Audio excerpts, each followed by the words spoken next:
படிங்க.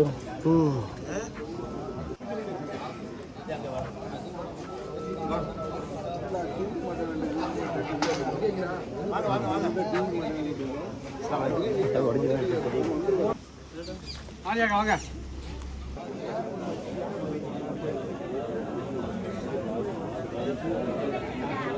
அஸ்ஸலாமு அலைக்கும். நல்லா இருக்கிறீங்களா?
ஆமா.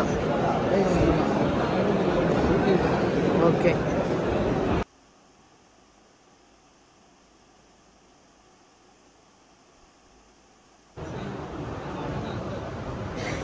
திருமண விழாவிற்கு வருகை தந்திருக்கக்கூடிய அனைவரையும் மணமக்களின் வீட்டின் சார்பாக அன்போடு வருக வருகை என வரவேற்பதோடு இந்த திருமண விழாவிற்கு வருகை தந்த அனைவரையும் முகல்லாவாசிகள் மற்றும் சங்கத்தினர் சம்சுல் இஸ்லாம் சங்கத்தின் சார்பாக வருக வருகை என அன்போடு வரவேற்பதோடு மனிதநேய ஜனநாயக கட்சியின் மாநில தலைவர் அருமை சகோதரர் முன்னாள் சட்டமன்ற உறுப்பினர் தமிமுன் அன்சாரி அவர்கள் வாழ்த்துரை வழங்கியதோடு அடுத்ததாக தமுமுகவின் தலைமை கழக பேச்சாளர் அருமை சகோதரர் கோவை செய்யத் அவர்களுடைய வாழ்த்துரையோடு இந்நிக்காஹ் மஜ்லிஸ் இனிதே துவங்குகிறது. வருகின்ற அனைவரும் வருக வருக என மீண்டும் ஒரு முறை வரவேற்று இருவருக்கும் தலா 2 நிமிடங்கள் மட்டுமே வாழ்த்துரை வழங்குவதற்காக நேரங்கள் ஒதுக்கப்படுகின்றன. ஆல்ரெடி காலம் தாழ்த்தி நிக்காஹ் மஜ்லிஸ் துவங்கியதால் இந்த கட்டளையோடு வாழ்த்துரையை வழங்க அருமை அண்ணன் தமிழ் அன்சாரி அவர்களை வருமாறு அன்போடு அழைக்கிறோம்.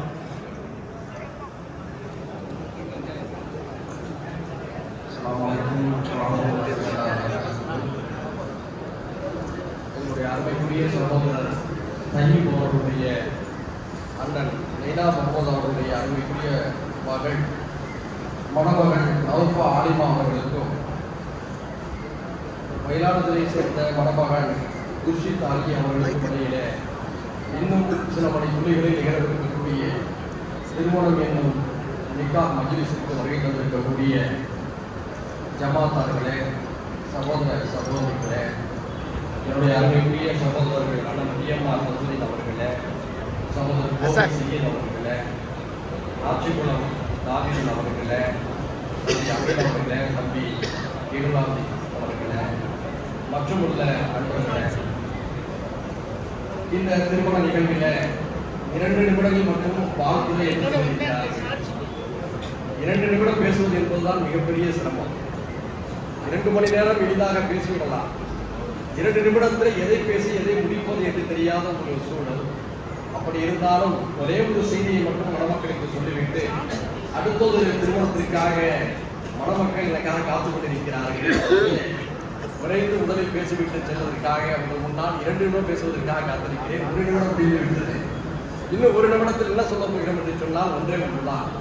மனித வாழ்வு பரபரப்பான ஒரு சூழலிலே சிக்கியிருக்கக்கூடிய நேரத்தில் சமூக வலைதளங்களுடைய எழுச்சியினால் நம்முடைய தனிப்பட்ட வாழ்க்கைகள் வீழ்ச்சி அடைந்திருக்கிறது. ஆசை 60 நாள், மோகம் 30 நாள் என்று மன வாழ்க்கையை பற்றி தமிழில் சொல்வார்கள். ஆனால் இஸ்லாம் அவ்வாறு குறிப்பிடுவதில்லை. திருமண பந்தம் தொடங்கிய நாளிலிருந்து அது நீடிக்கின்ற காலம் வரை கணவனும் மனைவியும் எவ்வாறு மகிழ்ச்சியாக இருக்க வேண்டும் என்ற வரைமுறைகளை இந்த மார்க்கம் போதித்திருக்கிறது. இறை தூதர் ஸல்லல்லாஹு அலைஹி வஸல்லம் அவர்கள் வாழ்வின் எல்லா பரிணாமங்களிலும் இந்த உலகிற்கு முன்மாதிரியாக இருக்கிறார். அதனால்தான் அவரை உஸ்வத்துல் ஹஸனா என்று சொல்கிறார்கள். அப்படிப்பட்ட பெருமானார் ஸல்லல்லாஹு அலைஹி வஸல்லம் அவர்கள் தன்னுடைய பரபரப்பான நேரங்களுக்கு மத்தியிலும் மனைவியரிடம் நேரத்தை ஒதுக்கி அன்பு பாராட்டுபவர்களாக இருந்திருக்கிறார்கள். ஒருமுறை அன்னை ஆயிஷா ரலியல்லாஹு அன்ஹா அவர்களும் அண்ணலார் அவர்களும் ஒரு விளையாட்டு திடலுக்கு செல்கிறார்கள். அந்த விளையாட்டு திடலுக்கு சென்று அங்கே நடைபெறக்கூடிய விளையாட்டு போட்டியை கணவனும் மனைவியுமாக நின்று ரசிக்கிறார்கள். எப்படி என்று சொன்னால், அந்த போட்டியை பெருமானார் அவர்கள் முன்னின்று ரசிக்க, பெருமானார் அவர்களுக்கு பின்னின்று அவருடைய தோளின் மீது அன்னை ஆயிஷா ரலியல்லாஹு அன்ஹா அவர்கள் தன்னுடைய தாடையை வைத்துக் கொண்டு அந்த போட்டியை ரசிக்கிறார்கள். இப்படிப்பட்ட இன்பமான காட்சிகளை நம்முடைய வாழ்க்கையோடு நாம் கடைபிடிக்க கடமைப்பட்டிருக்கிறோம். அதே போன்று கணவனும் மனைவியுமாக ஒரே அறையில் ஒரே பாத்திரத்தில் நீரை நிரப்பி, அந்த ஒரே பாத்திரத்தில் நீர் நிரப்பிய இடத்தில் இருவரும் தண்ணீரை மாறி மாறி ஊற்றி குளித்துக் கொண்டு மகிழ்ச்சியாக நேரத்தை செலவிட்ட வரலாற்று குறிப்புகளையும் நாம் பார்க்கின்றோம். இப்படிப்பட்ட இன்பமான பொழுதுகள் நம்முடைய வாழ்க்கையில இப்போது இருக்கிறதா என்பதை நான் உட்பட நாம் எல்லோருமே தேடி புரிந்து கொள்ள வேண்டிய ஒரு காலகட்டத்தில் இருக்கிறேன். அது மட்டுமல்ல, அண்ணலார் ஸல்லல்லாஹு அலைஹி வஸல்லம் அவருடைய அருமைக்குரிய மகள் ஃபாத்திமா அவர்களும் அவருடைய அருமைக்குரிய மருமகனார் கலீஃபா அலி ரலியல்லாஹு அன்ஹு அவர்களும் ஒரு முறை மகிழ்ச்சியாக ஒரு காலை பொழுதை கடக்கிறார்கள். ஃபாத்திமா ரலியல்லாஹு அன்ஹா அவர்கள் ஒரு குச்சியை கொண்டு படுத்துரைத்துக் கொண்டிருக்கிறார்கள். அதை கணவனாக இருக்கக்கூடிய அலி ரலியல்லாஹு அன்ஹு அவர்கள் ரசிக்கிறார்கள். ஃபாத்திமாவே, உன்னுடைய பண்டை தேய்க்கக்கூடிய அந்த பண்புச்சியாக நான் இருக்கக்கூடாதா என்று கவிதை பாடுகிறார்கள். காலை நேரத்தில் வாழ்க்கையில ஒவ்வொருவரும் எவ்வளவு பரபரப்பாக இருக்கும். ஆனால் கவனமும் உதவியாக இருக்கக்கூடியவர்கள் ஒருவரை ஒருவர் காதலிக்கும் வகையில பழுத்துரைக்கக்கூடிய ஒரு காட்சியை கூட கவித்துவமாக அங்கே கலிஃபாவாக இருந்த அலி ரலியல்லாஹு அன்ஹு அவர்கள் பாடி மனைவியை மகிழ்ச்சியை பரவசத்திலே ஆழ்த்திருக்கிறார் என்ற வரலாற்று குறிப்புகளை பார்க்கின்றோம். இவையெல்லாம் நம்முடைய அன்றாட வாழ்க்கையிலே தேவை. எனக்கு சொன்னால், இன்று மனைவி வேண்டுமா, வாட்ஸ்அப் வேண்டுமா என்று சொன்னால் வாட்ஸ்அப் தான் வேண்டும் என்று சொல்லக்கூடிய காலகட்டத்தில் நாம் வாழ்ந்து கொண்டிருக்கின்றோம். மனைவிக்கு நாம் நேரம் ஒதுக்க வேண்டும், நம்முடைய பிள்ளைகளோடு நேரம் ஒதுக்க வேண்டும், குடும்பத்தாரோடு அளவலாக வேண்டும் என்ற செய்தியை இந்த மணமக்களுக்கு வாழ்த்துறை வாயிலாக நாம் தெரிவித்து, பெருமானார் ஸல்லல்லாஹு அலைஹி வஸல்லம் அவர்கள் அறம் சார்ந்த வாழ்க்கையை மணமக்களுக்காக வாழ்கிறார். இறைவா, அகத்திலும் புறத்திலும் இவர்களுக்கு அபிவிருத்தியை செய்வாயாக, நன்மையான காரியங்களில் மட்டும் இணைத்து வைப்பாயாக என்று வாழ்கிறார்கள். இந்த வாழ்க்கையில ஒரு புரட்சிகரமான அறமான செய்தி என்னவென்று சொன்னால், அகத்திலும் புறத்திலும் என்று சொல்லுகிற பொழுது உடல் ஆரோக்கியத்திலும் செல்வங்களிலும் இறைவா இவர்களுக்கு பறக்கச் செய்வாயாக என்று பிரார்த்தித்து விட்டு அடுத்த வரியிலே சொல்கிறார்கள், இறைவா நன்மையான காரியங்களை மட்டும் இவர்கள் இணைத்து வைப்பாயாக என்று சொல்கிறார்கள். அதாவது கணவன் மனைவியாக இணையக்கூடியவர்கள் பிறருக்கு பாதகம் செய்யக்கூடிய எந்த விலைகளும் நீதிவிடக் கூடாது என்ற ஒரு அறச்செய்தியை இந்த இடத்திலே வாழ்க்கை வாயிலாக எடுத்து வைத்து செய்கிறார்கள். அத்தகைய நபிகளாரின் வாழ்த்துக்களை இந்த மணமக்களுக்கு நாம் அனைவரின் சார்பிலும் தெரிவித்து, நிக்காவுடைய கடைசி நேரம் வரை இருக்க முடியாத ஒரு சூழல் இருப்பதை இந்த நேரத்திலே வருத்தத்தோடு தெரிவித்து, அடுத்த மணமக்களை வாழ்த்த விரைந்து செல்ல வேண்டிய ஒரு சூழலிலே இந்த வாய்ப்பினை நல்கிய அன்புக்குரிய நண்பர் தயவுகளுக்கும் அவருடைய குடும்பத்தாருக்கும் நண்பர்களுக்கும் என்னுடைய நன்றிகளை தெரிவிக்கிறேன். நன்றி. வாழ்க்கை அஸ்ஸலாமு அலைக்கும் வரஹ்மத்துல்லாஹி வபரகாத்துஹு.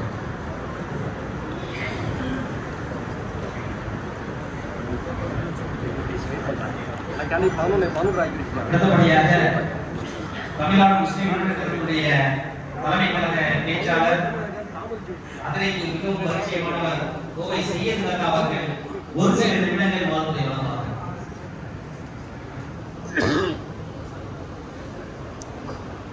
قالوا سبحانك لا علم لنا إلا ما علمتنا إنك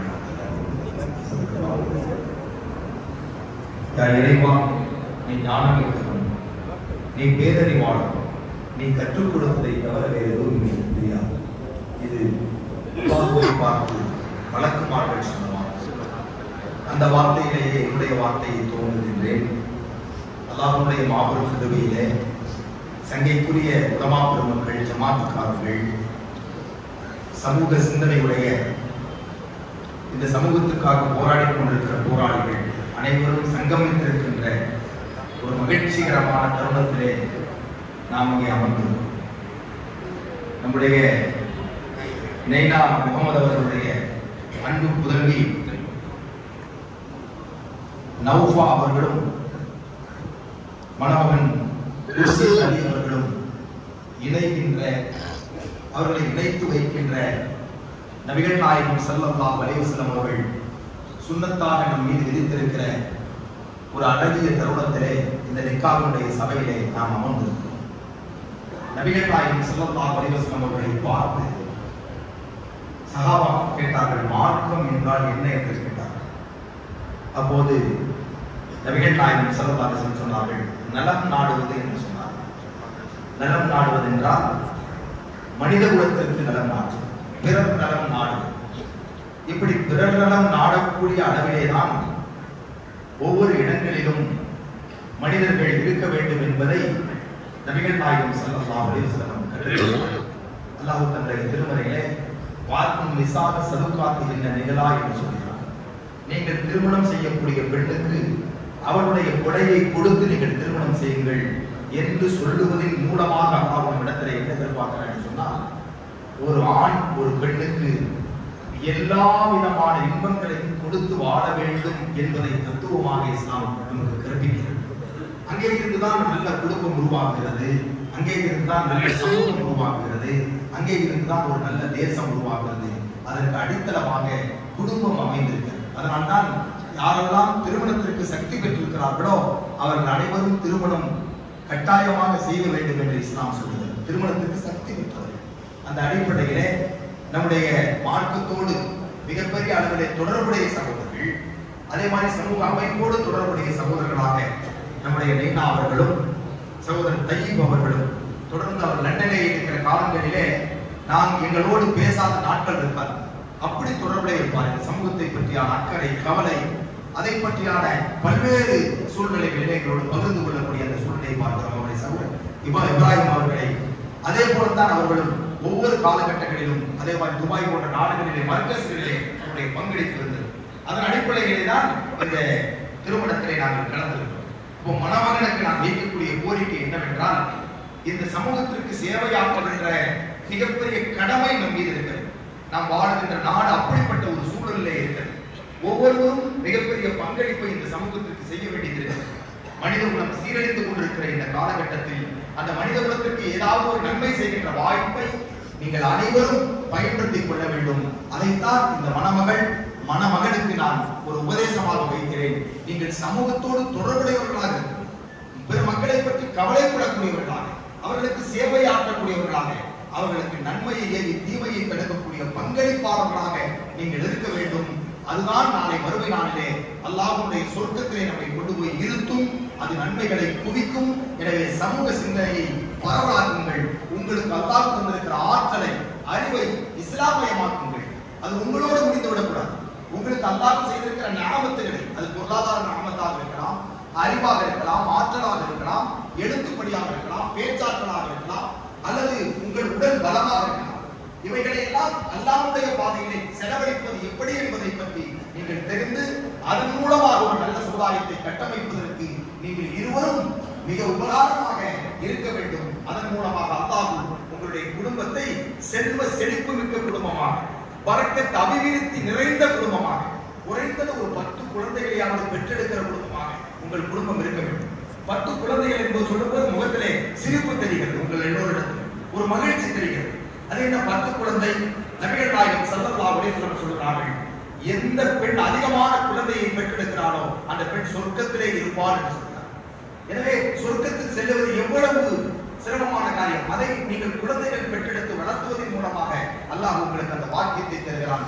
எனவே இந்த குடும்பம், இந்த மணமக்கள் இருவரும் பல்லாண்டு காலம் நீடித்து எல்லா இன்பங்களையும் பெற்று நீடோடி வாழ்ந்து இன்மையிலும் மறுமையிலும் அல்லாஹ்வுடைய அன்புக்குரிய குடும்பமாக இந்த குடும்பம் கிடைக்கட்டும் என்ற துஆவோடு நிறைவு செய்கிறேன். வாஹிர் தஅவானா அல்ஹம்துலில்லாஹி ரப்பில் ஆலமீன். அஸ்ஸலாமு அலைக்கும் வரஹ்மத்துல்லாஹி வபரகாத்துஹு.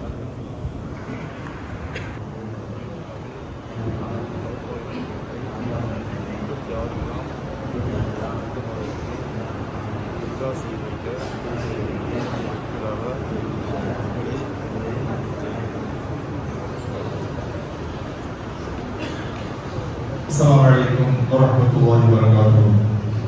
எல்லோருடைய மனதிற்கு நிக்காஹை ஆரம்பமாகின்றது. அல்லாஹ் தஆலா இந்த நிக்காஹை ஏற்று இந்த தம்பதிகளின் வாழ்க்கையில் கண்ணியத்தையும் ஒற்றுமையும் கொடுத்திருப்பானாக.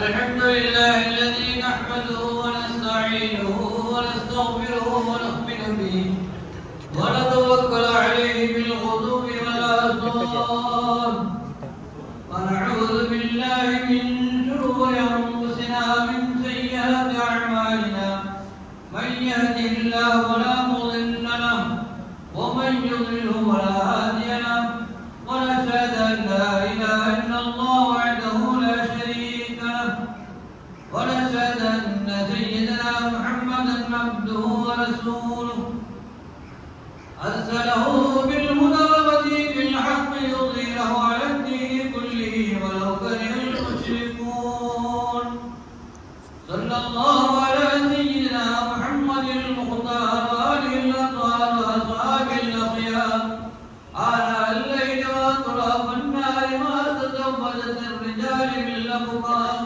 أوصيكم عباد الله وإياي أولا بتقوى الله ألا وإن الله تعالى أمرنا بالنكاح ونهانا عن السباع كما قال الله تعالى وانكحوا الأيام منكم والصالحين من عبادكم وإمائكم إن يكونوا فقراء يغنيهم الله من فضله والله واسع عليم.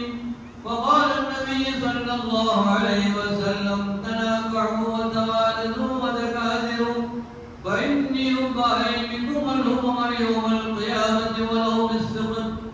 وقال أيضا صلى الله عليه وسلم النكاح من سنتي ومن رغب عن سنتي فليس مني.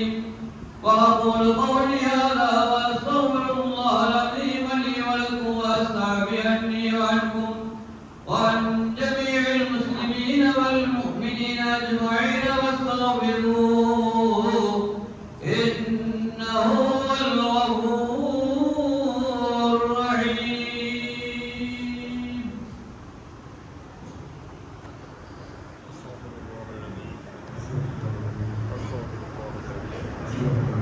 واستغفر الله العظيم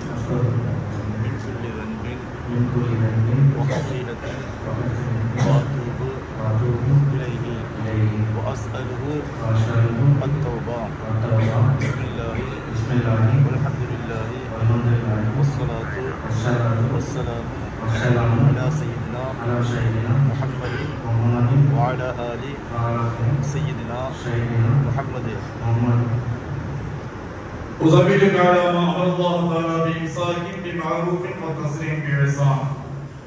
أنكحتك نوفا بنت مينا محمد بصداق مبلغ 36 جرام من الذهب وكيلا عن أبيها بشهادة من شهد في هذا المجلس الكريم.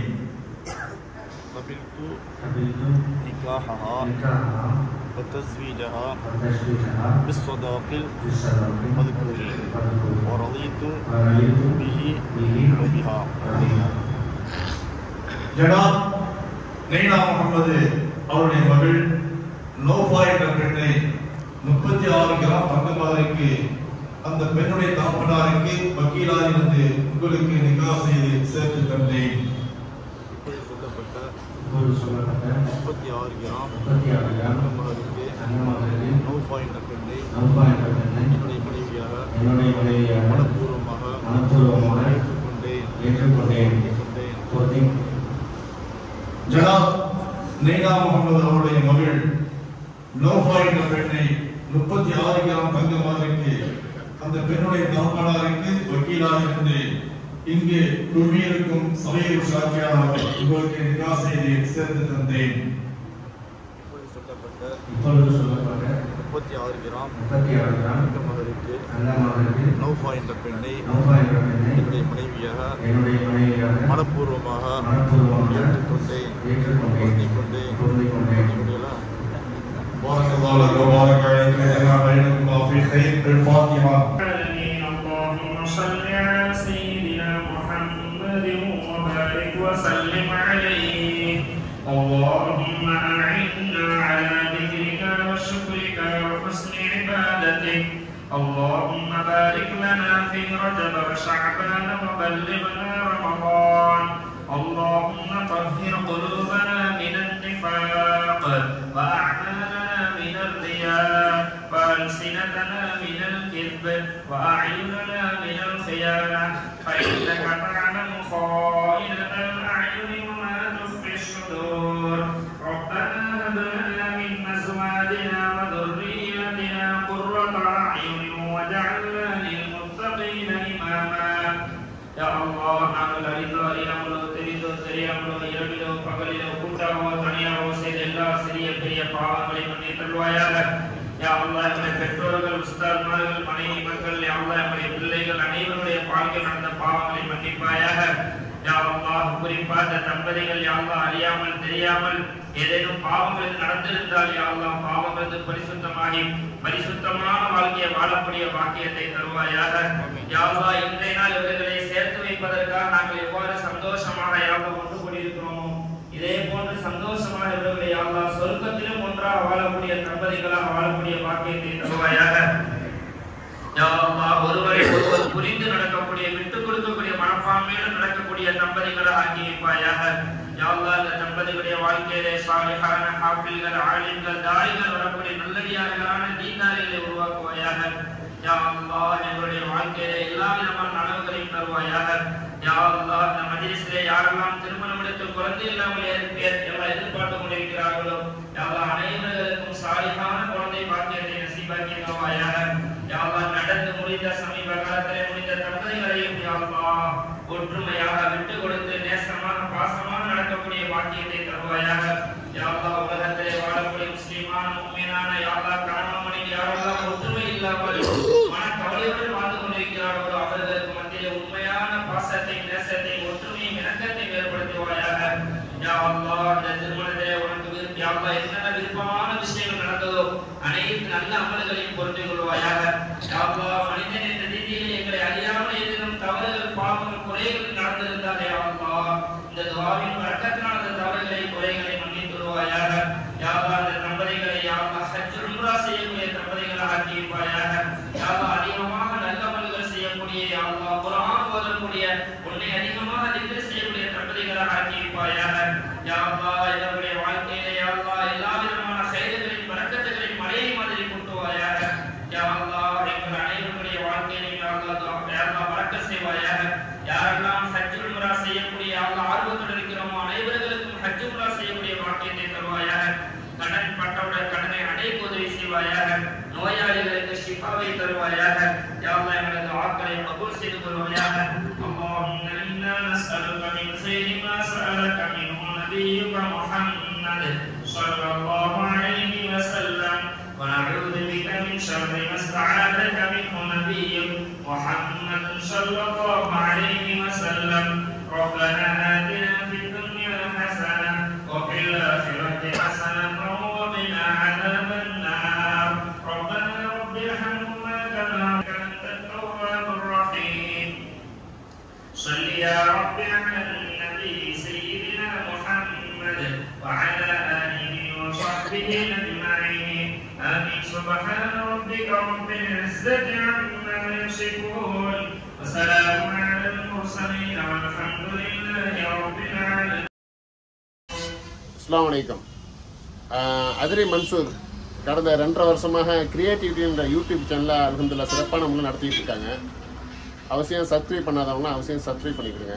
குறிப்பாக இதில் என்னென்ன நடக்குதுண்டாக்கா என்னென்ன விஷயங்கள் இதில் கொண்டு வர்றாருண்டாக்கா நம்ம மண்ணுடைய அதிராமருடைய அரசியல் நிகழ்வு, மார்க்க விஷயங்கள், கல்வி சம்பந்தமான நிகழ்வு, அப்புறம் கல்யாண விசேஷங்கள் நிகழ்வு, அப்புறம் விளையாட்டு சம்பந்தமான எல்லா நிகழ்வுகளும் அது எல்லாம் ஊரோட ஒன்றி போய் அருமையான முறையில் ஒன்று செஞ்சுட்டு இருக்காப்புல. அதனால் நான்லாம் அதெல்லாம் சப்ஸ்கிரைப் பண்ணி பார்த்துக்கிட்டு இருக்கேன். ஊருடைய தேவைகள் எல்லாத்தையும் பார்த்துக்கிட்டு இருக்கேன். ரொம்ப சந்தோஷமாக இருக்குது எனக்கு. அதுபோல் நீங்களும் ஊரில் உள்ளவங்களும் சரி, வெளிநாட்டில் உள்ளவங்களும் சரி, வெளியூரில் உள்ளவங்களும் சரி, ஊருடைய விஷயங்களையும் நீங்கள் பார்த்து அறிய ஆசைப்பட்டாங்க அவசியம் கிரியேட்டிவிட்டி சேனலில் சப்ஸ்கிரைப் பண்ணிக்கணும். வாழ்த்துக்கள். அஸ்ஸலாமு அலைக்கும்.